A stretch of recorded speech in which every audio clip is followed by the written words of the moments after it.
ایک بار آن حضرت صلی اللہ علیہ وآلہ وسلم لوگوں میں بیٹھے ہوئے ان سے باتیں کر رہے تھے۔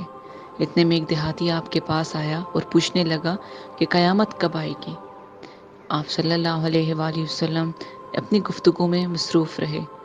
بعض لوگ جو مجلس میں تھے کہنے لگے آپ صلی اللہ علیہ وآلہ وسلم نے دیہاتی کی بات سنی لیکن پسند نہیں کی، اور بعض کہنے لگے کہ نہیں بلکہ آپ نے اس کی بات سنی ہی نہیں۔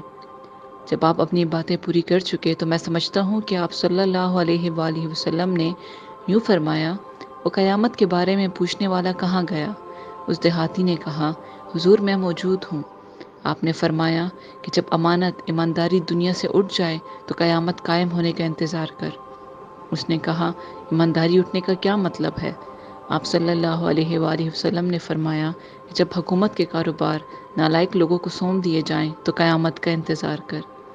صحیح بخاری حدیث نمبر 59۔